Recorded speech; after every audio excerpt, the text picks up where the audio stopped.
Okay, this is Alex back. I'm doing a high conflict child custody video on appeals. So this is going to happen. You're going to do everything that you were supposed to do. You're going to dot all your I's, you're going to cross all your T's. You're going to have your case well put together, you're going to argue it, and you're going to lose. And it's happened to me before. Sometimes you lose for legitimate reasons, and other times you lose because the judge made a mistake. So I've won 2 appeals for myself. I have a 3rd one pending. And I've also done something called a writ petition, which I'll explain in this video as to what that is. There are 2 types of appeals. The direct appeal, which is the more traditional appeal, and the extraordinary writ. Both of them are used to challenge a judge's order. You can actually use extraordinary writs for a few other things as well.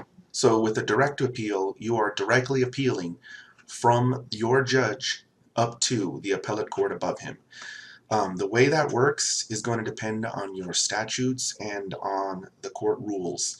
For example, not all orders can be appealed, and you can't file an appeal anytime you want to. In Nevada, the general rule is that the order needs to be a final dispositive, what they call dispositive, it pretty much resolves all the issues, order. So if you're trying to appeal an interlocutory order, which is an order that's somewhere in the middle of the case, it's entered by the judge. It might be a mistake, it might not be a mistake, but since it's interlocutory, you can't appeal it.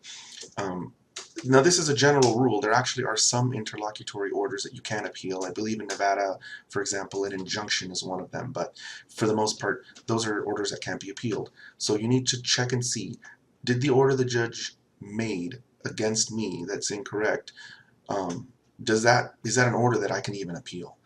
The second thing is, if you can appeal that order, you need to make sure that you do it within the time frame.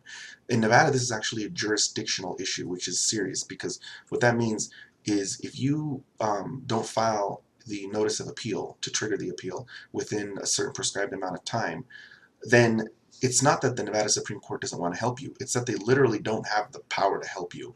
So you have to let that sink in. You need to check and see that you follow the rules for filing the appeal, because if you don't, you may have a good case and it's not going to matter because you took too long, and now they literally can't help you even if they wanted to. This might sound strange to people because a lot of people think that judges can do whatever they want. They're the judge. It's not actually the case. They have to follow, the Constitution, and they have to follow rules. I believe in Nevada, the Constitution is what vests the Supreme Court of Nevada and the Court of Appeals with the power to hear appeals from the district courts, and the rules as to how and when those appeals can be heard are outlined in the Constitution or in the statutes. So that's one thing to look at. I mentioned something called the Notice of Appeal. That's basically going to answer my next question, which is the how do you appeal? In Nevada, you file a Notice of Appeal. At least that's how it works in the district court going up to the Supreme Court of Nevada. I'm hesitant to give specifics because in different situations it's not always the same thing.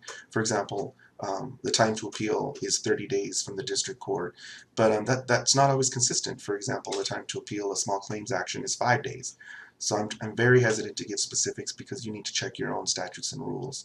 So once you file, in Nevada at least, once you file the Notice of Appeal, this process kicks off where the Supreme Court of Nevada gets that notice from the district court clerk, and they will open a case for you. But aside from filing that, you need to look at in Nevada, it's the Nevada Rules of Appellate Procedure, it might be different in your state, and see what else needs to be filed, because there's usually more. So, for example, in Nevada, you have to file a docketing statement, you have to file a case appeal statement, and the rules will tell you how to do that.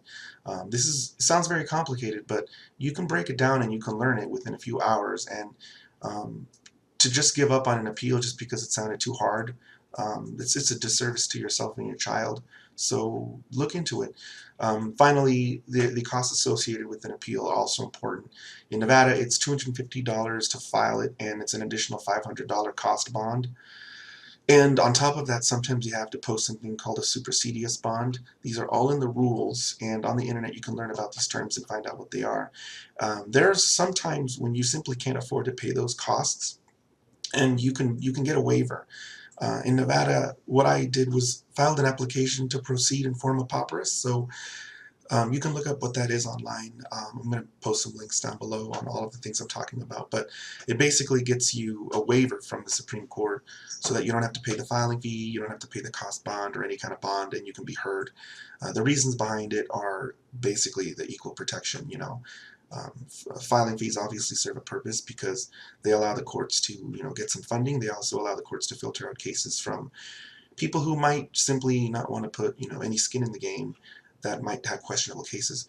But when it goes to the point that those factors aren't being considered by you, it's just flat out, you're so poor, you don't even have a choice. Even if you had a great case, you just can't get heard because you're too poor.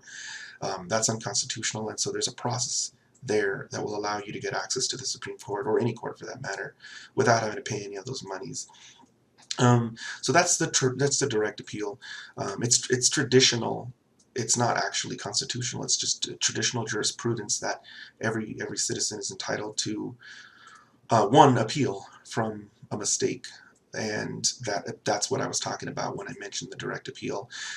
But that might not make sense to some people because they hear about cases going to the Supreme Court of the United States, and if there's courts between SCOTUS and the district courts, for example, the Court of Appeals, the circuits, then how do people get heard if there's no way to get more than one appeal? Well, it has a different name. It's an extraordinary writ. It's called, in this case, that would be a petition for writ of certiorari, or a writ of certiorari. But you can also use the writs to file appeals. Well, it's not actually called an appeal. You can actually use the writs to get heard and challenge a mistake made by a judge that you normally can't file an appeal on. So I had to do this once. In fact, my writ petition was published. I'll post a link to that. It's under Falcone v. Secretary of State.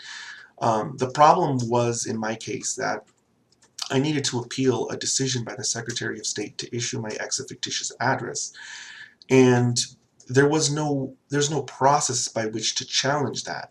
The only way I thought I could challenge it was by filing something called a petition for judicial review, and I filed that, and I lost that case. I appealed that, and the Supreme Court explained to me that because the decision wasn't heard by both me and my ex, because she just filed an application, it didn't fall within the boundaries of an administrative act. So I couldn't appeal it that way.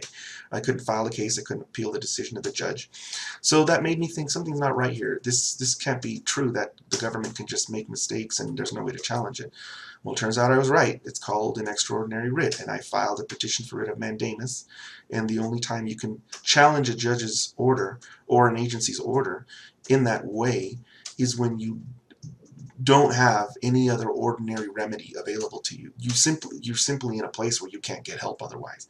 And if that's the case, the Supreme Court will allow you to file a petition for writ of mandamus challenging a district court's judge's decision. This is really a last resort.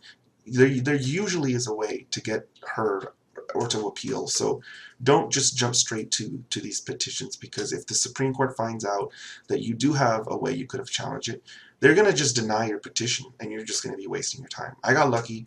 I filed it, and they said that I was right, that there was no ordinary remedy, and they did issue a publication.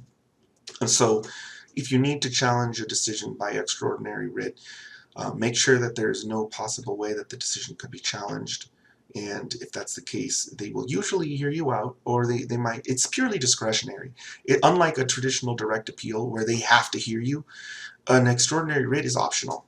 You might have a good case and they might just decide that they don't feel like hearing it because, I don't know, they're busy, they've got a lot of work, and it's just not important to them.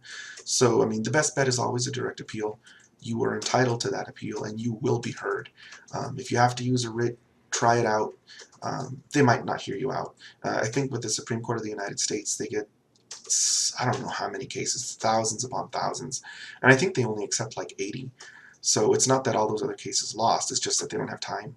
So when people get adverse decisions in the Circuit of Appeals, and that decision is affirmed or reversed and they don't like it, they'll ask the Supreme Court, you know, they'll file a petition for certiorari asking them to please review that appeal, and they'll just say, I'm sorry, we're not going to. Doesn't mean you're wrong, we're just not going to. So this is basically going to be the conclusion of this video. I will mention a few. I think I filed 7 different direct appeals, and I will tell you now, if it's an issue with your child, or even, you know, even if it's not a child custody matter and it's important to you, you know, look into it and see if the district judge made a mistake, because you can get that decision reversed. I'm not a lawyer, and I've had more than two reversed, so if I can do it, you know, so can you. It just takes a lot of patience, a lot of reading, and an attention to detail. So with that, I'll conclude this video.